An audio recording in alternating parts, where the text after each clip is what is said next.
Glória a Deus. Irmãos, nós vamos entrar aqui na palavra. O tema de hoje é um tema assim um pouco diferente do que a gente gostaria de pregar. Eclesiastes 3 fala assim: há tempo para tudo na vida, né? Há tempo para chorar, tempo de sorrir, tempo de semear, tempo de arrancar o que plantou, tempo de ajuntar, tempo de esparramar, tempo de plantear e tempo de saltar de alegria. Então, como é bom a gente falar de alegria. Como é bom a gente compartilhar momentos alegres, né? E não é, agora falar de tristeza, de choro, ninguém gosta, né? Não é nem, assim, se alguém começa a falar muito de choro, vai para lá, né? Você é um baixo astral, né? E eu nunca vi ninguém falar assim, parabéns no seu aniversário, muitos anos de vida, muito choro. Alguém já falou isso? Não seria nem desejável que alguém aqui tivesse essa ideia, porque não ia ser bom. Mas o choro faz parte da nossa vida, né? Por mais que a gente não goste, há uns momentos em que a própria Bíblia fala que nós teremos os dias maus. Que a Bíblia fala para a gente se preparar para os dias maus, né? Para que a gente naquele dia a gente possa resistir, né? Então o dia mau ele está por aí e às vezes você está passando, você já passou, ou então você pensa que não, de repente no dia seguinte, ainda mais nos tempos de hoje, irmãos, quantas notícias ruins a gente vê, né? Aliás, estejam sempre orando, porque Osasco anda numa situação de violência, né? O irmão Fernando, que está aqui conosco, né? Cadê ele? Está lá atrás. O irmão Fernando, ele estava falando que ele, na rua da casa dele, domingo passado, parece, que foi assim uma morte lá de um rapaz, uma coisa muito triste, né? Um rapaz andando com a namorada, né? Na rua da casa dele lá, diz que 2 assaltantes pararam ele reagiu e atiraram nele. É coisa triste, né? Passou até no Datena, está tendo investigado lá, essas coisas.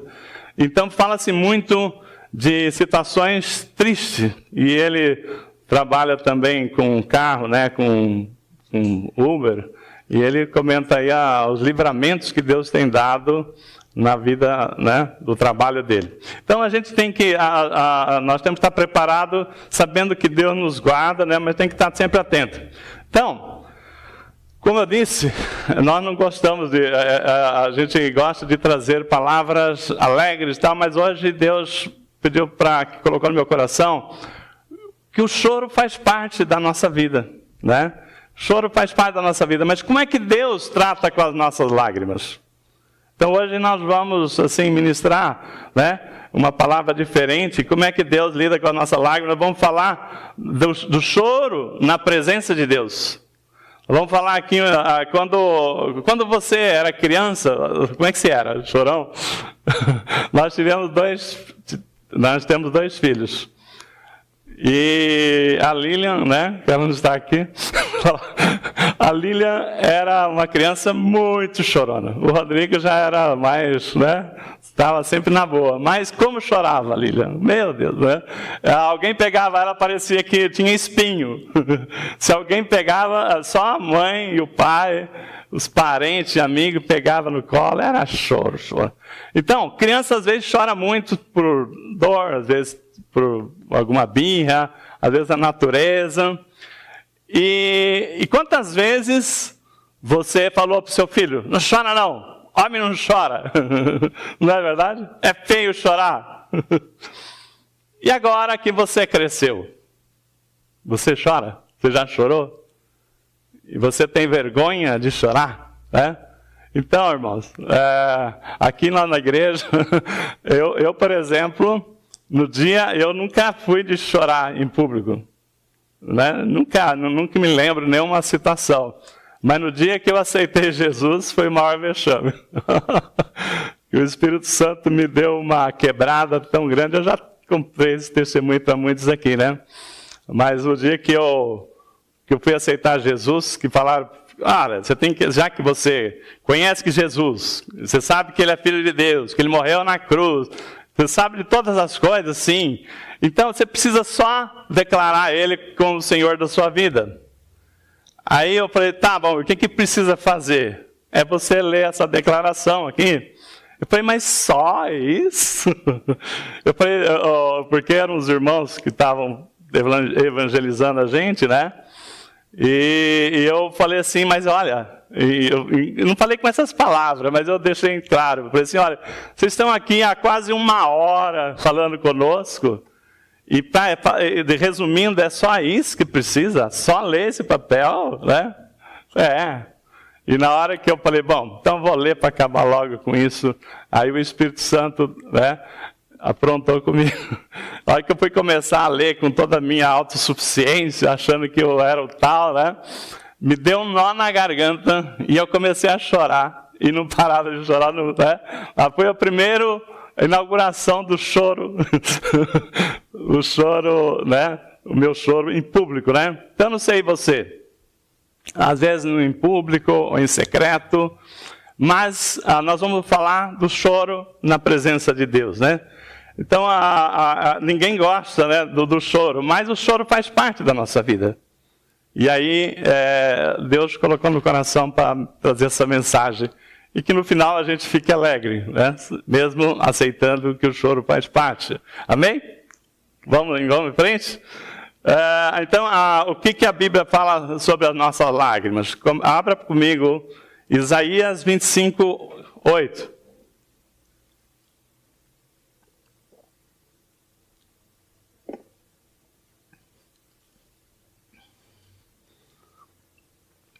Isaías, profeta Isaías, que o pastor Rodrigo já leu no começo do ministério dele, né? Chamado dele. Isaías 25, 8. O que diz a palavra do Senhor? Diz assim, tragará a morte, né? Tragará a morte para sempre. Tragará enterrará, né? Eliminará a morte, não é trazer a morte, não, né?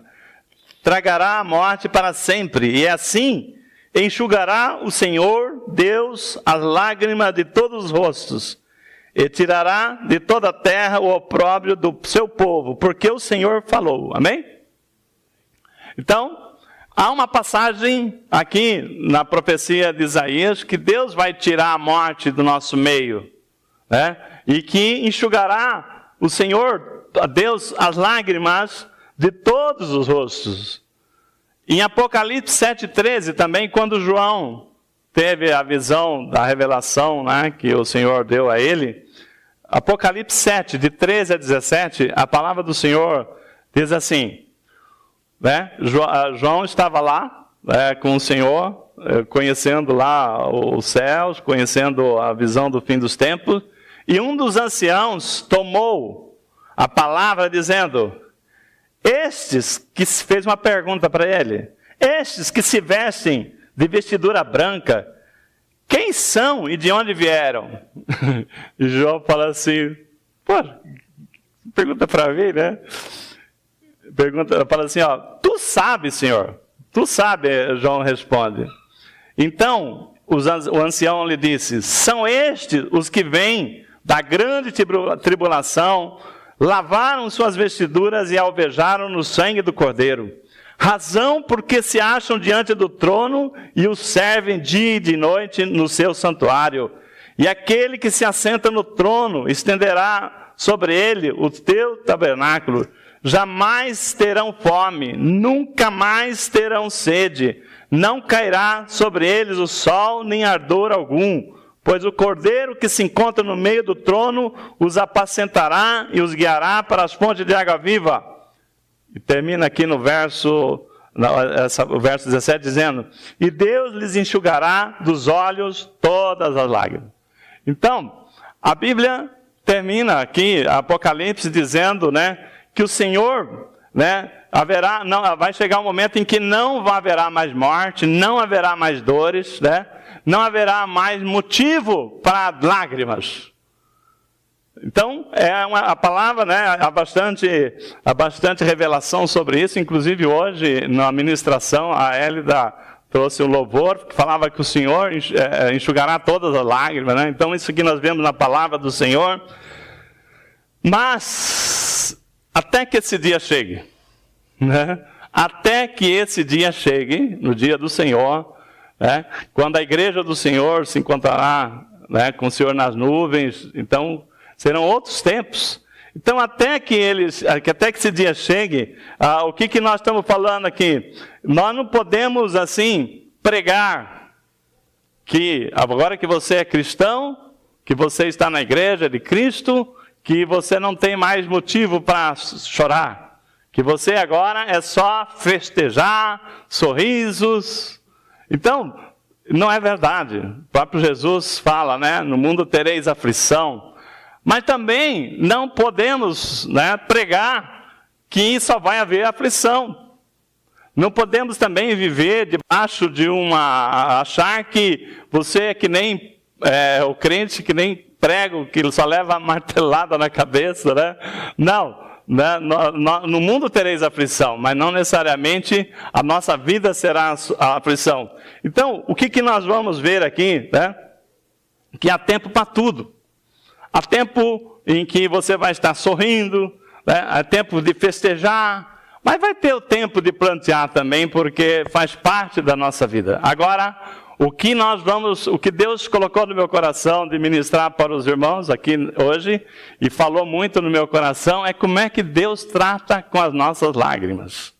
Como é que Deus trata com o nosso choro, né? Como é que Deus, que é Deus da vida, como é que Ele trata os seus filhos, que Ele ama tanto, né? Você gosta de ver um filho chorando? Depende, né?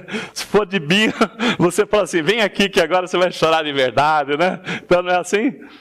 Mas aquele choro de dor, aquele choro de sofrimento mesmo, de você ver um filho com dores lá, ninguém gosta, não é verdade? E como é que o Pai, que nos ama, trata a nossa vida, né? Nesses momentos de choro. Então, no momento de angústia, momento de dor, aquela dor que você não sabe nem, não tem como expressar.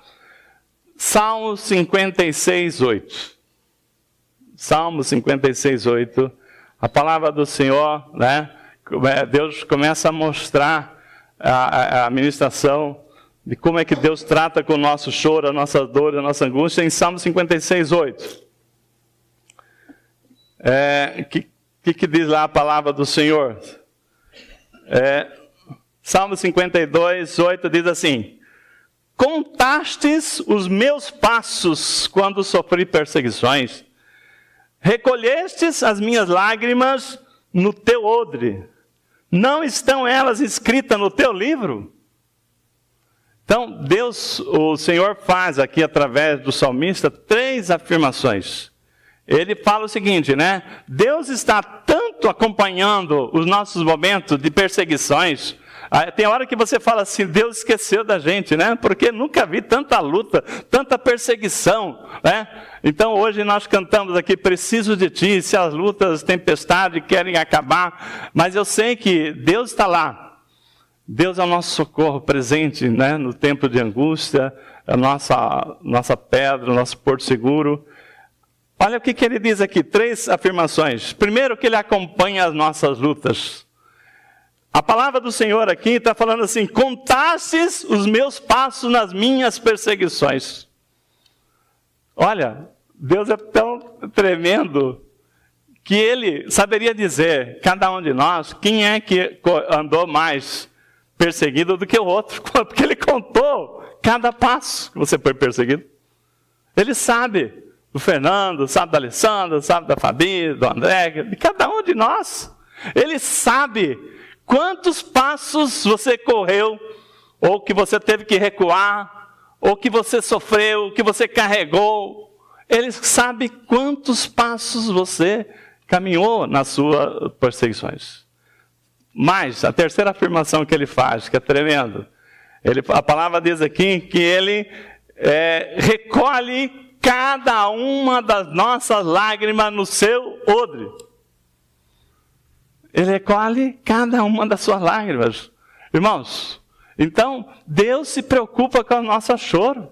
Deus sabe das perseguições, Deus sabe do seu choro, aquele choro seu secreto que você chora, Deus está lá. Não somente Ele sabe quantos passos você deu na sua caminhada de perseguição, que você foi perseguido, né?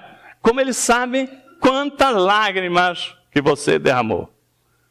E Ele também, a afirmação da palavra lá, fala assim: não está no teu registro, no teu livro, o registro. Olha só, né? Volta lá de novo, irmão. Volta a palavra lá na tela, por favor. Ele fala lá, não estão escritas no teu livro?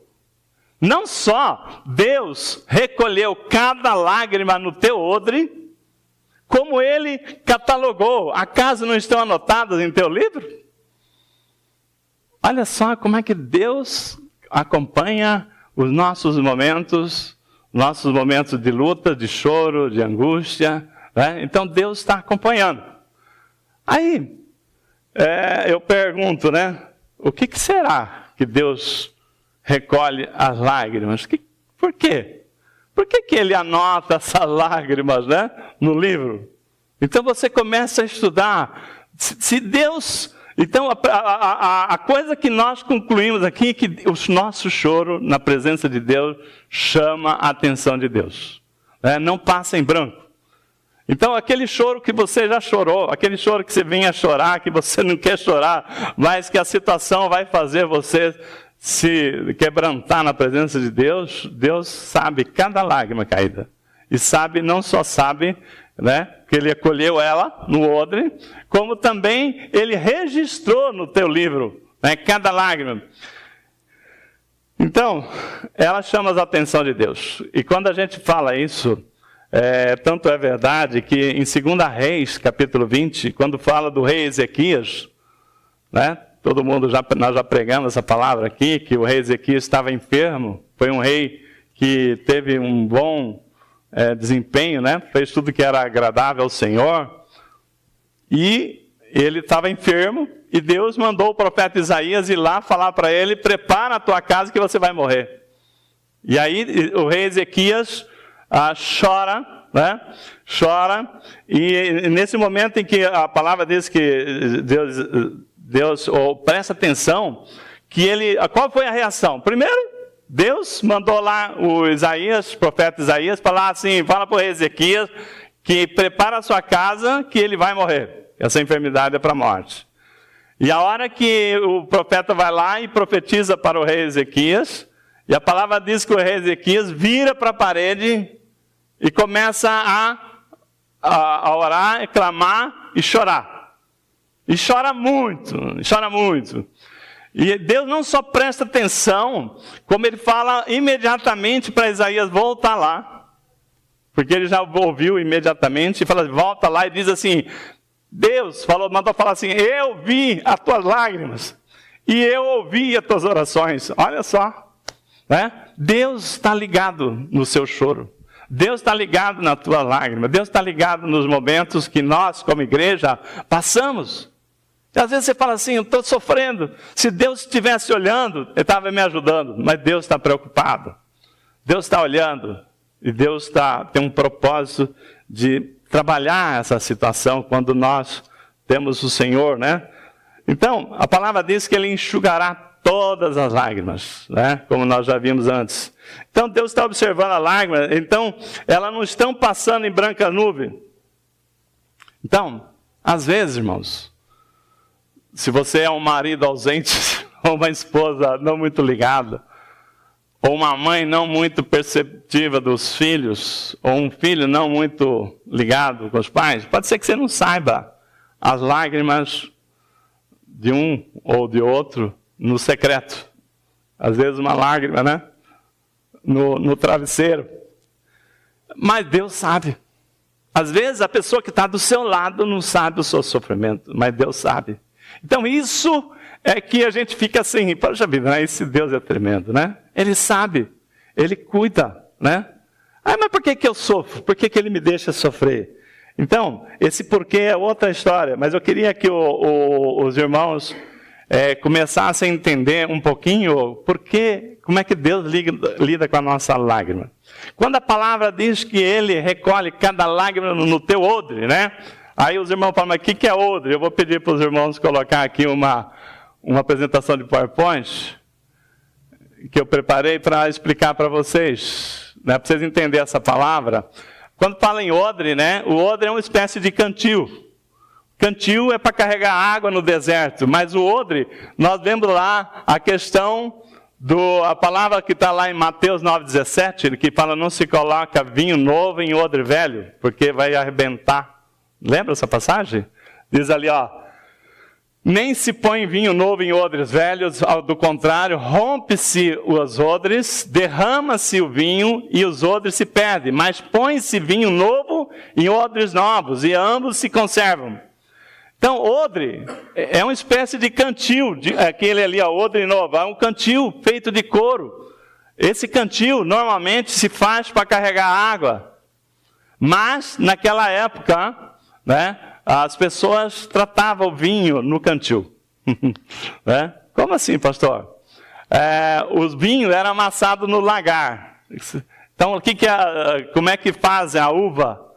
Né? Então, tem outras indústrias mais modernas, mas assim, no tempo de Jesus, que ele estava falando, a cultura era isso aí. Ainda em muitos lugares é assim, né? Aquelas pessoas ali estão amassando uva com os pés. Né?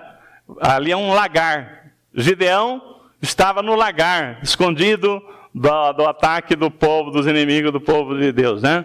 Então, lagar é aquele lugar ali, não é lugar, é lagar, que amassam a uva com os pés. E o odre, quando fala que não se coloca vinho novo no odre velho, não é o vinho pronto. Porque naquela época, a preparação do vinho, primeiro passava pela amassar as uvas, né, como vocês estão vendo ali, depois colocava no odre.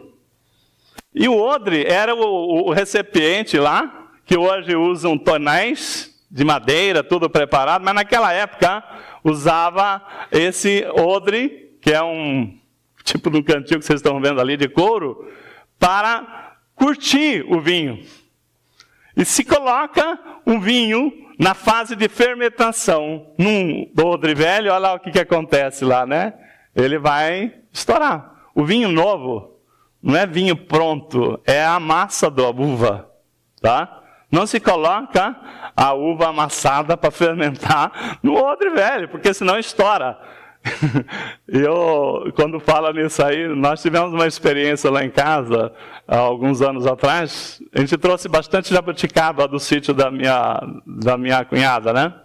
E aí, falou assim, vamos fazer, como é que é? Licor de jabuticaba. Tá, então amassou-se a jabuticaba, colocamos numa garrafa de Coca-Cola de 2 litros. E deixou lá, né? Fechou. O que aconteceu? Não façam isso, irmão. Aprenda com quem já errou. Aquilo lá foi fermentando.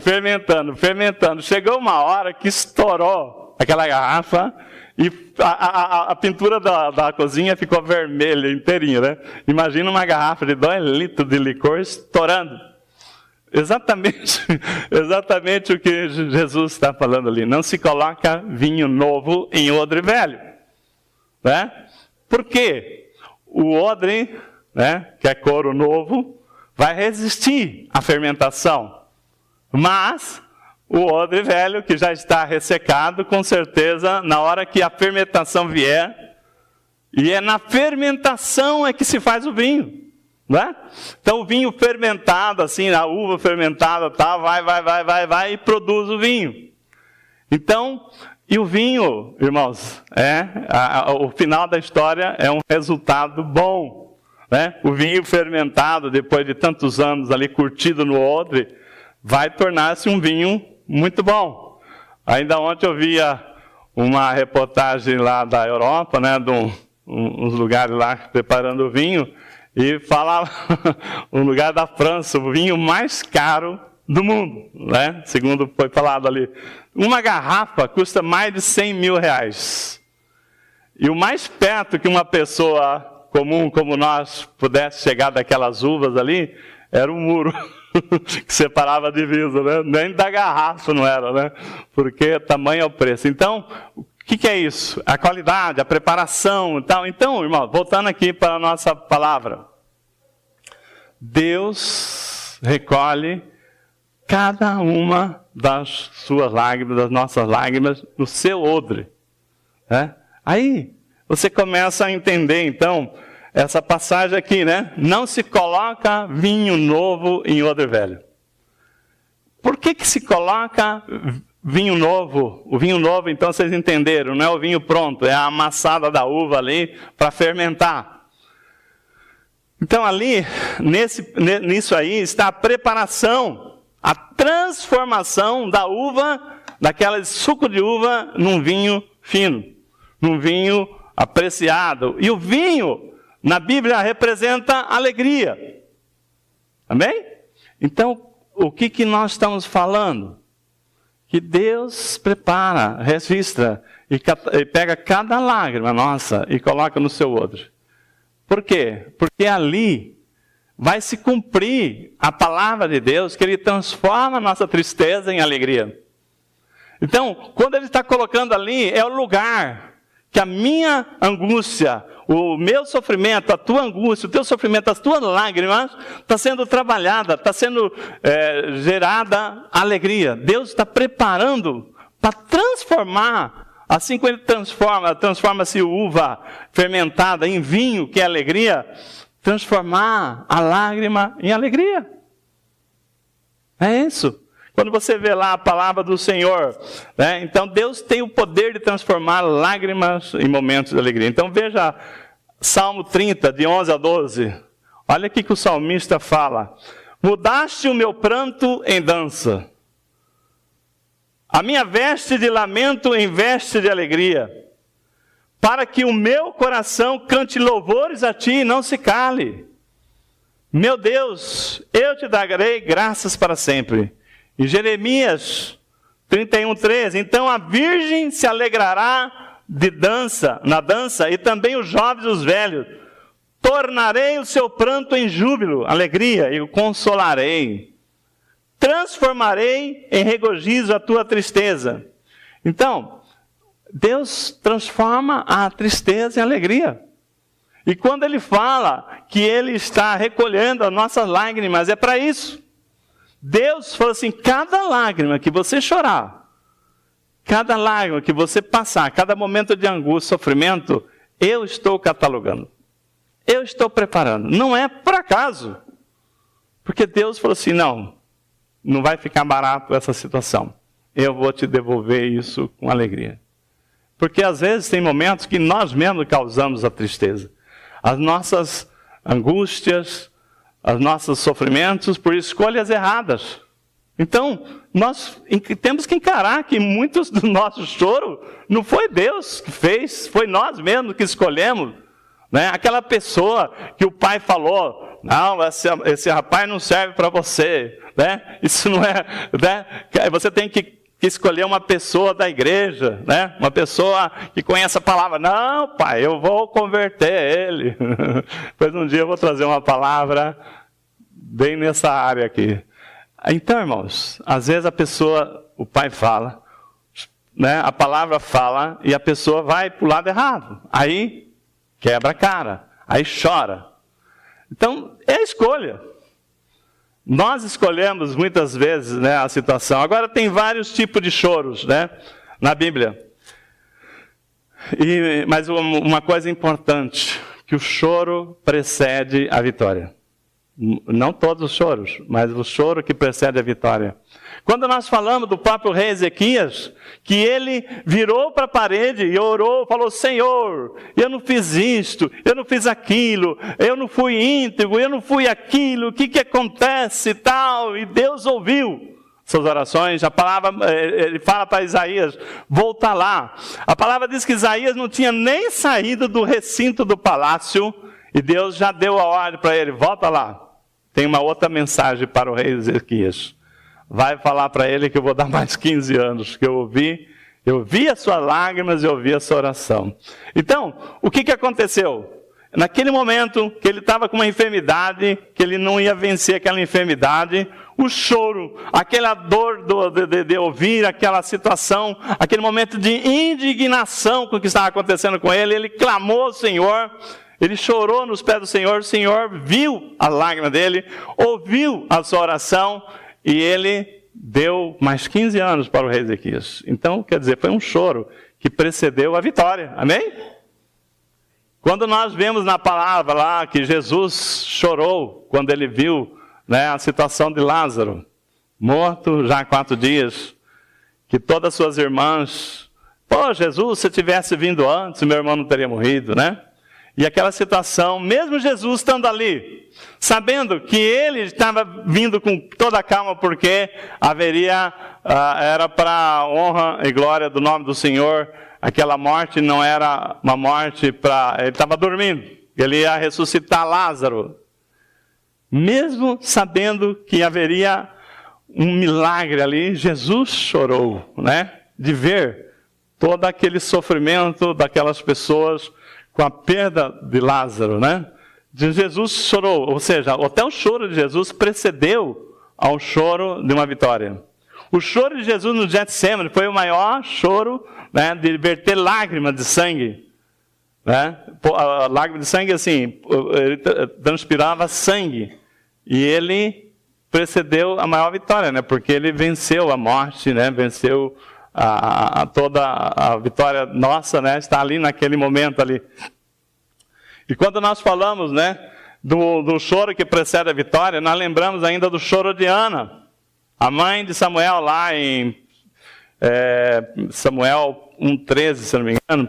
Ana, quando sobe para Jerusalém, que ela vai lá clamar, que ela não aguentava mais, que ela queria um filho, né? E ela chora, e 1 Samuel 1,10, se não me engano, a Ana ora, e Deus abençoa e o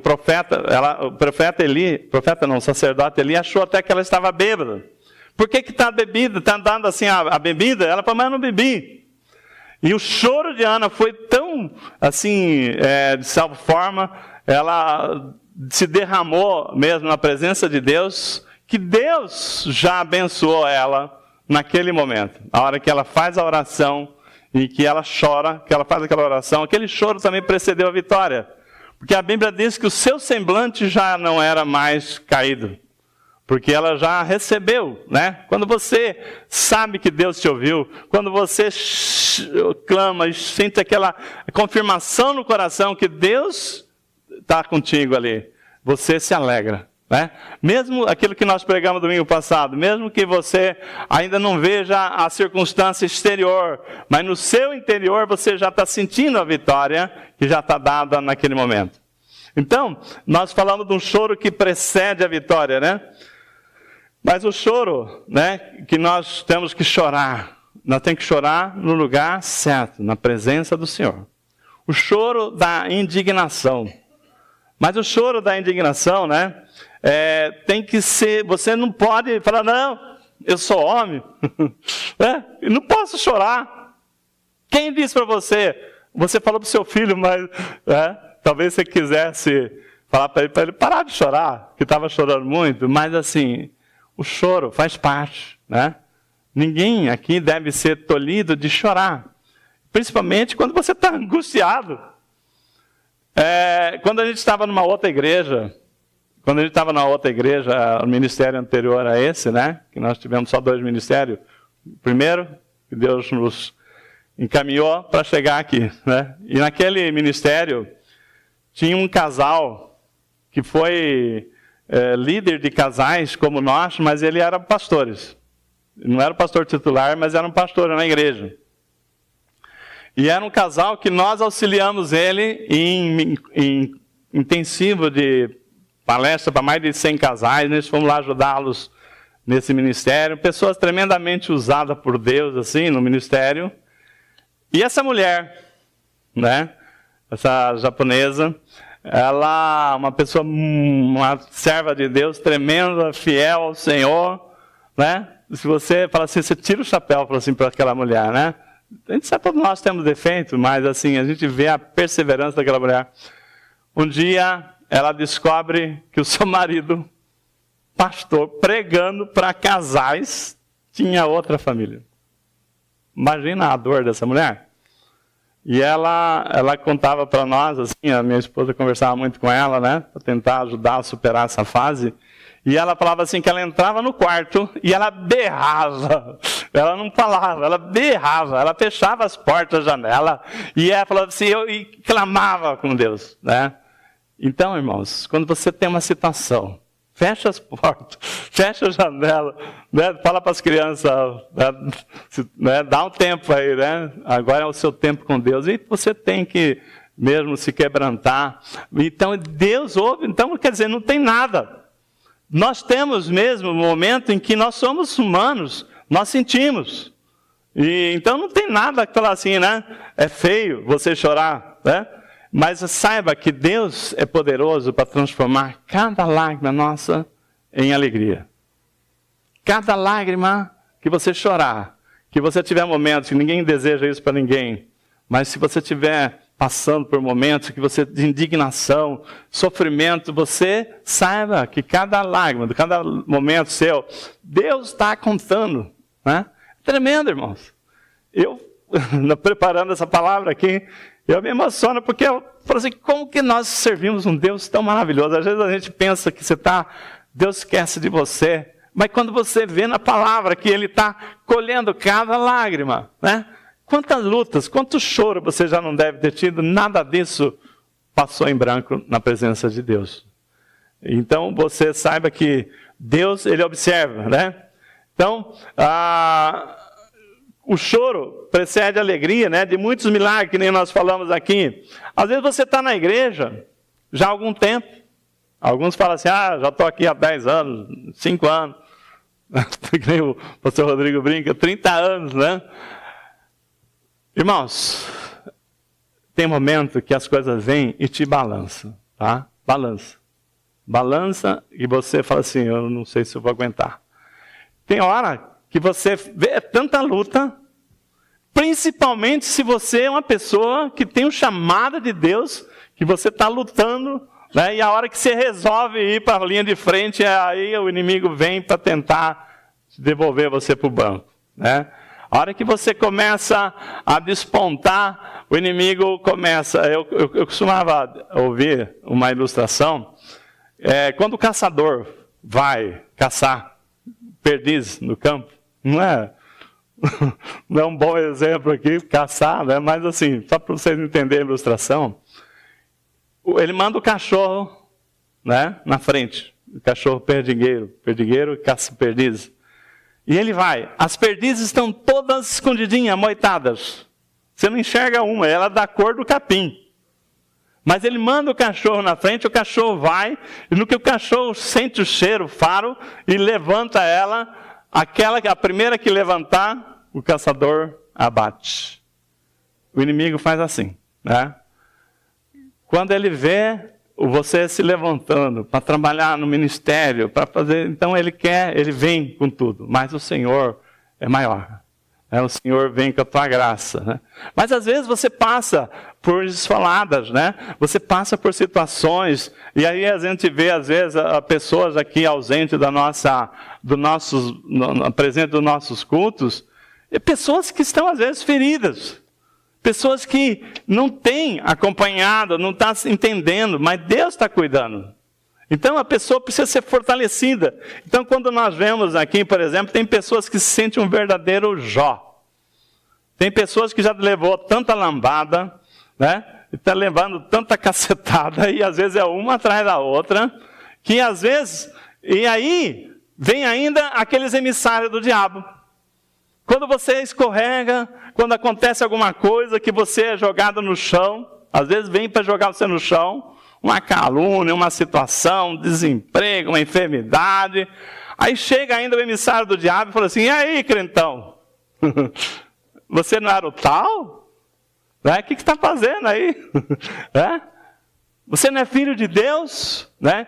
Então, irmãos, tem hora, assim como Jó, Você se sente um verdadeiro Jó, né? Que Jó, já foi pregado aqui, Jó tinha tudo, era riquíssimo, filhos, fazenda, gado e tal. De uma hora para outra ele perdeu tudo.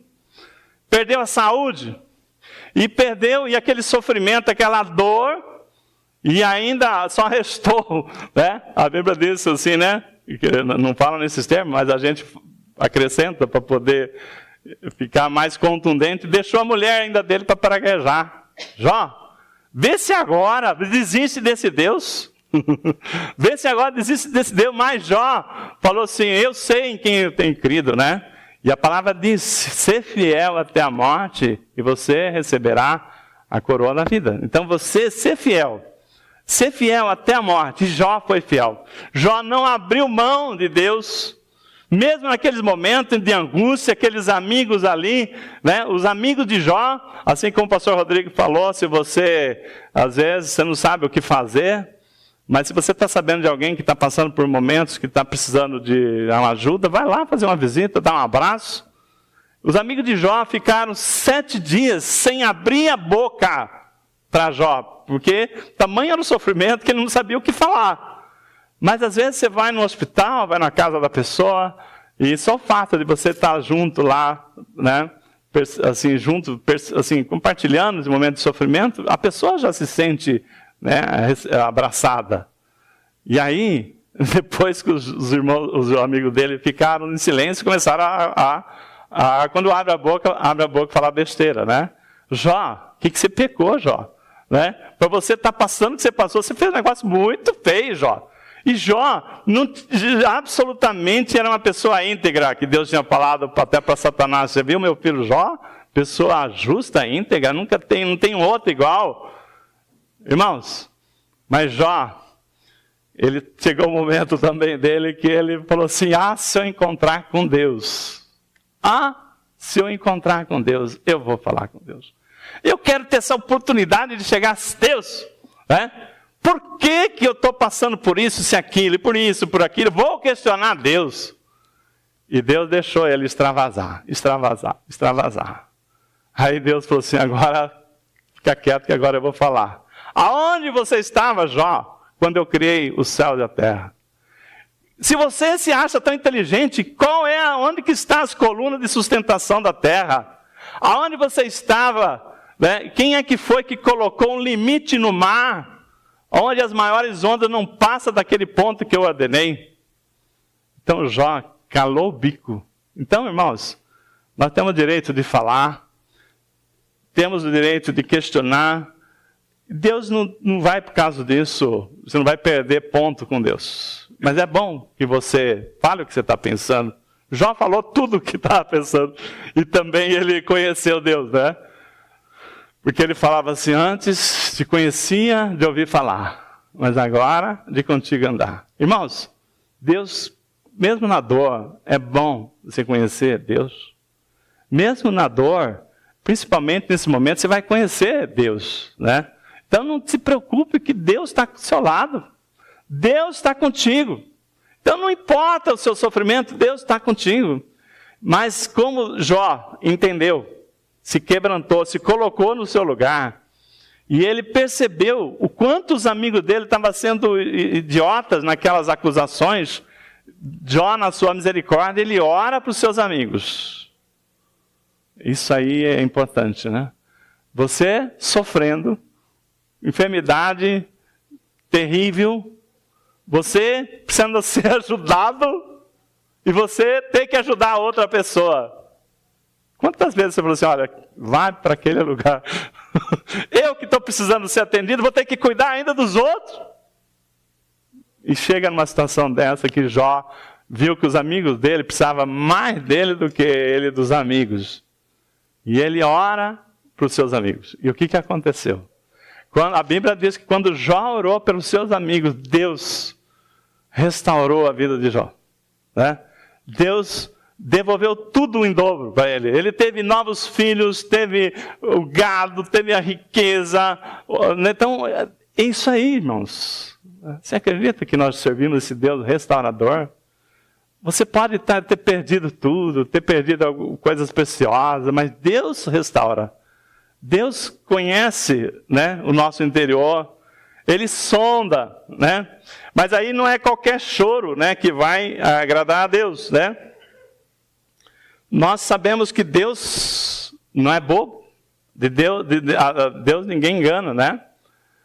Não é choro de lágrimas de crocodilo. Você já viu falar de lágrimas de crocodilo? Já viram falar de lágrimas de crocodilo? Crocodilo, quando está comendo a sua presa, está derramando lágrimas, né? Lágrimas de crocodilo. Né? Então não é esse choro. Porque tem choro que não vai tocar o coração de Deus. Né?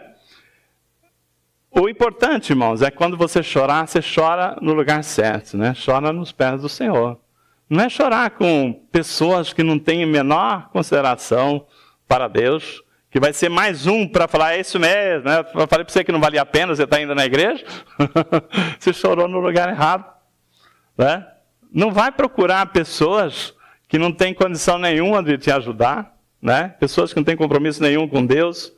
Irmãos, de Deus não se engana, né? De Deus não se zomba. E às vezes, se você não tiver, não é qualquer chorinho, né? Não tem uma frase que diz assim, quem não chora não mama? Isso não é bíblico não, tá? Não vai procurar na Bíblia perder tempo que não está na Bíblia, tá? Isso aí, essa frase é frase do mundo, né? Mas tem uma passagem aqui que fala que não é qualquer choro que você está falando assim, agora eu vou chorar. Eu vou pegar um monte de cebola lá em casa, dar um jeito de chorar para ver se Deus restitui. Aqui tem uma passagem na Bíblia, em Hebreus 12, 16, que fala que Esaú, mesmo buscando a Deus em pranto, arrependido da primogenitura que ele jogou fora, Deus não devolveu, porque não houve ali sinal de arrependimento. Amém? Então, quando você chora, mas arrependido, sabendo que você está errado, sabendo que você fez as escolhas erradas, que nem Esaú fez uma escolha péssima, né? Trocou a primogenitura, coisa que Deus, né, preparou para honrar o irmão, seria, né, os pais, né? Os pais da fé seria Abraão, Isaac e Jacó. Deus de Abraão, Isaac e Esaú era para ser. Mas ele trocou. Então, irmãos, a nossa história, Deus preparou. Quando nós trocamos o chamado de Deus por outro, então não houve arrependimento. A palavra diz lá em Hebreus 12,16, não se viu arrependimento. Então não é qualquer choro. Você tem que estar realmente entendendo que você fez a escolha errada. Que você está de volta, porque Deus é um Deus perdoador, né? Mas se não houver arrependimento, não tem jeito. Então, saiba que Deus não despreza coração quebrantado e contrito. Está lá em Salmo 51, 17. Eu convido os irmãos agora a abrir Salmo 126. Salmo 126, maravilhoso.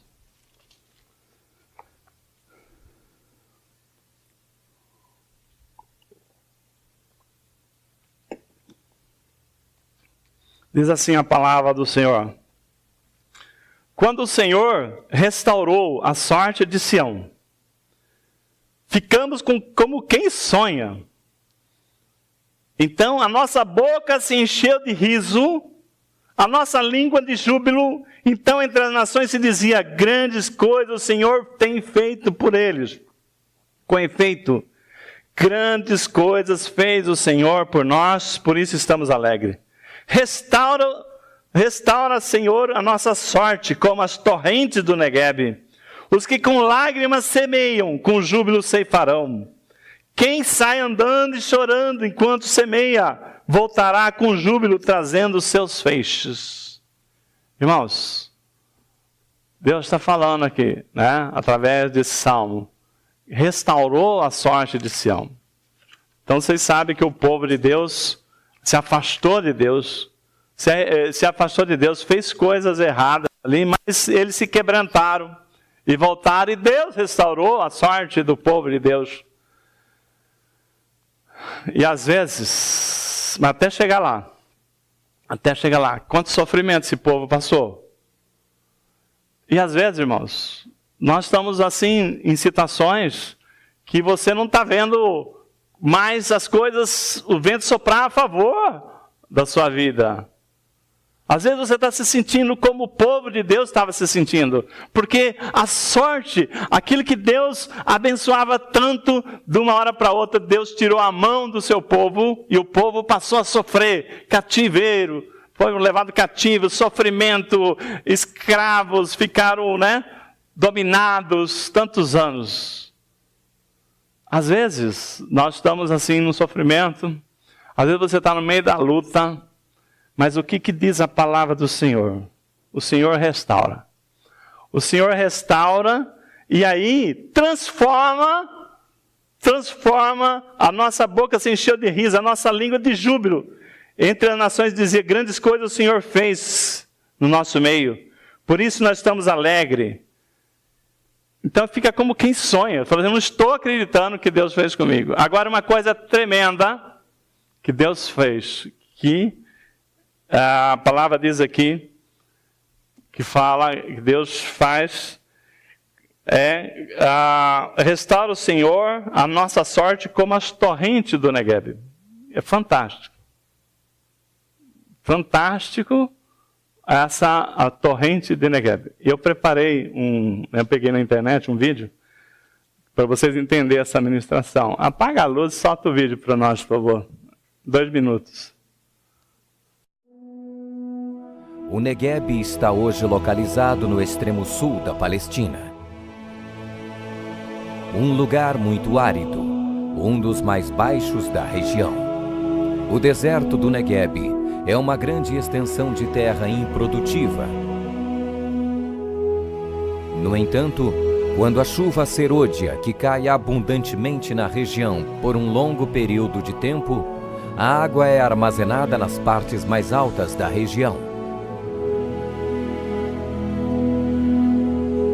E quando transbordam, formam as torrentes,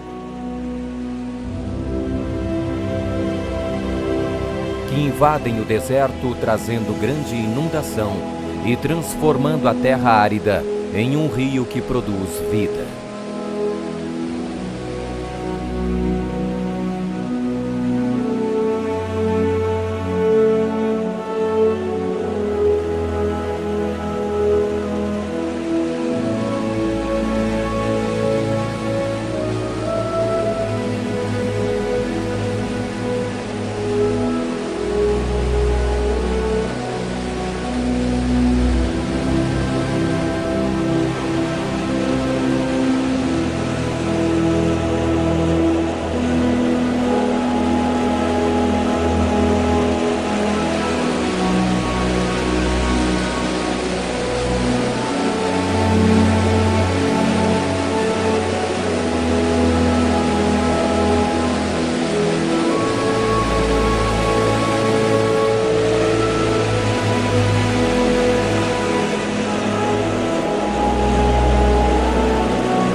Quando o rio desaparece pela evaporação, o deserto se transforma em um manancial com as mais belas flores e um verde onde somente no Negueb se pode encontrar.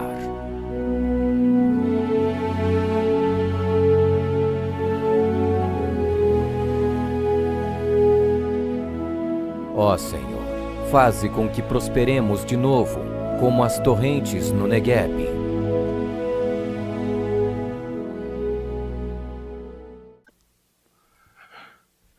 Irmãos, olha a situação da natureza, né? Um deserto daquele antes do transbordar daquelas águas. Pedra, o leito do rio seco, totalmente seco. Deus está falando para nós. Às vezes, a sua vida, a minha vida, pode estar parecendo aquele leito, né? Quantas pessoas ali naquele lugar, né, não orou para chover, para chover, para chover, e as nuvens passavam no alto, né? Nada de chover ali. Mas a palavra diz assim: de onde vem o nosso socorro? Dos altos, né? Deus colocou montanhas ali, e aquela nuvem não choveu aqui, mas Deus segurou a chuva lá nas montanhas, e aquela chuva foi transbordando, e foi enchendo o manancial de água ali. Desse jeito,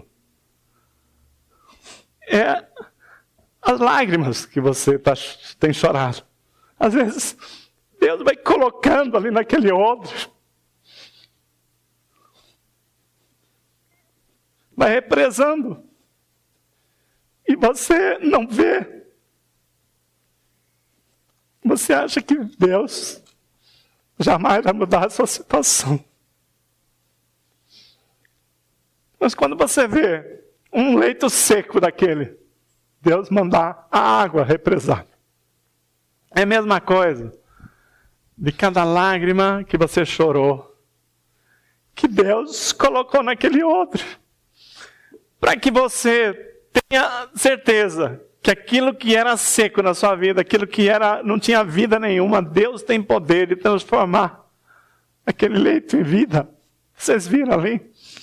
Pode um negócio desse no meio do deserto, um manancial de águas? Se Deus não tivesse represado, se Deus não tivesse preparado, se não é a mão de Deus um negócio desse? Eu queria que você entendesse, irmãos, que aquele que está em Cristo é mais que vencedor. Então aquele que coloca a sua vida na mão do Senhor e crê, e persiste, que busca, Deus não abandona um só momento. Não importa a enfermidade, o desemprego, Deus está conosco. Eu lamento as pessoas que já pararam, que não estão mais buscando no Senhor, porque ele está vendo só o leito de pedregulho, de terra seca. Deus não está nem aí comigo. Mas Deus, se você está no Senhor, você é mais que vencedor. Quando alguém falava assim que eu era mais que vencedor, você fala assim, deve ser alguém que já venceu 10 vezes, ou vencer 11, ser mais que vencedor que ele, mas não é. Quando Deus fala em Romanos 8,37 que você, que está em Cristo, é mais que vencedor, é porque mesmo nas suas lutas, você está ganhando experiência com Deus, fortalecimento.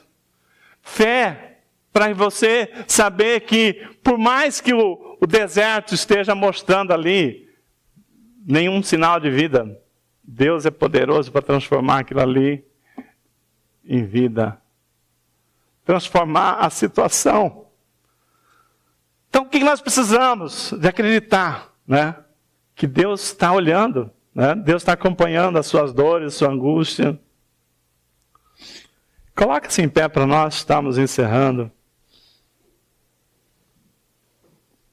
A partir de hoje, eu quero que você tenha a disposição de ser sincero com Deus, né? Aquilo que não está, você está indignado com o Senhor. Rasga a sua alma mesmo com Deus. Fala aquilo que você está sentindo no coração. Não se preocupe de chorar na presença de Deus, porque Deus, Ele conhece o nosso interior. Muito tempo eu conhecia um hino que falava assim, né? Ele falava assim, que Tenho esperado este momento, tenho esperado.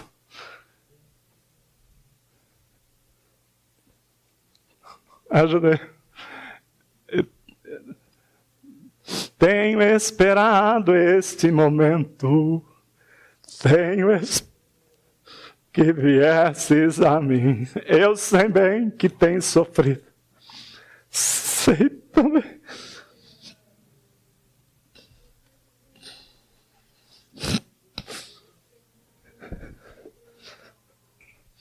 Ninguém te ama como eu.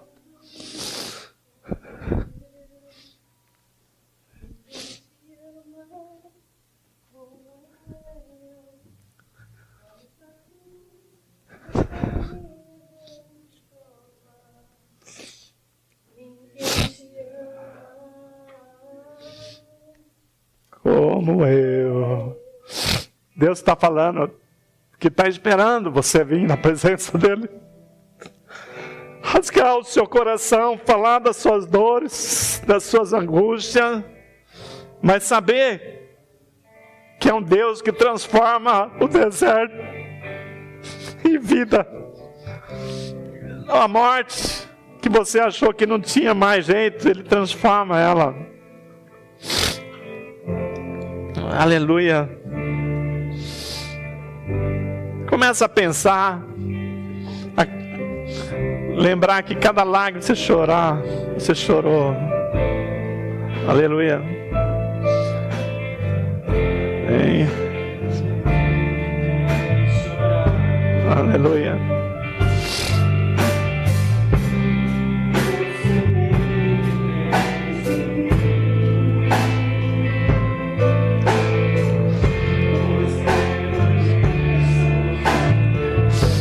Vai pedindo perdão para Deus se você achou que Ele não te amava mais.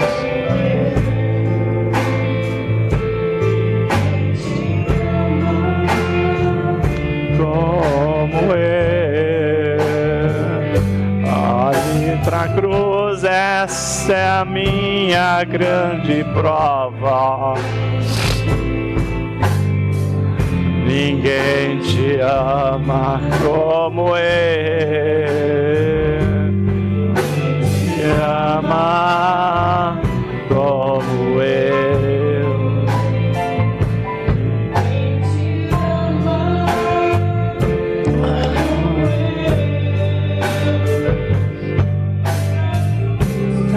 Esta é a minha grande prova. Ninguém te ama como eu.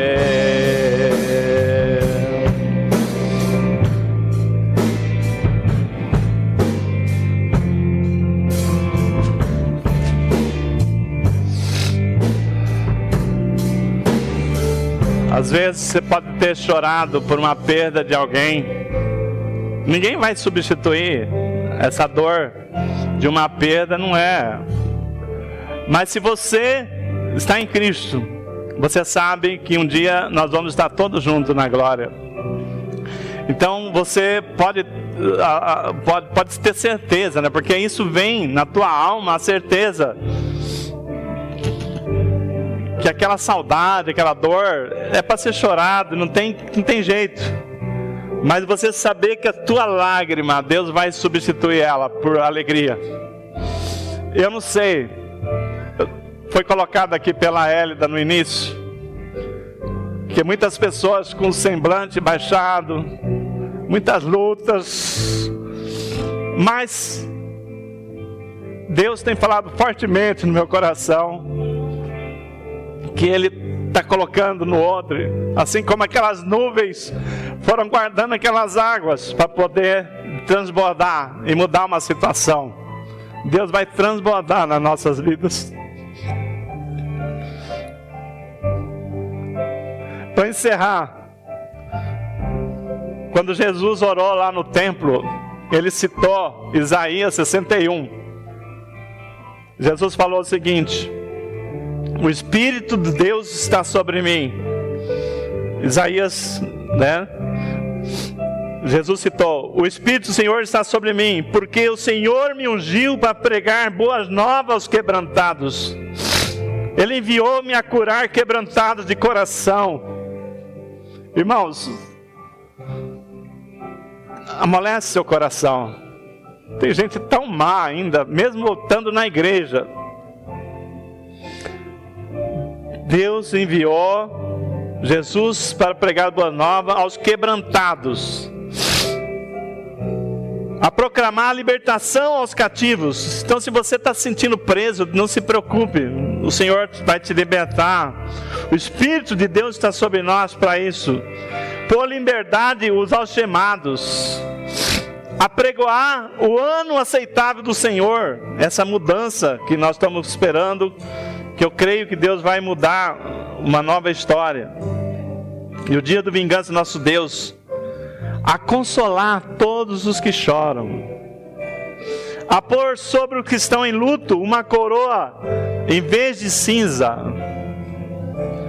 óleo de alegria em vez de pranto, veste de louvor, em vez de espírito angustiado, colocar na nossa vida alegria, para que a gente possa ser chamado de carvalho de justiça plantado pelo Senhor para a sua glória. Amém? A promessa de Deus para aqueles que crêem é ver a sua vida, a minha vida, a nossa vida transformada igual aquele leito lá do rio Negev. Fecha seus olhos, papai.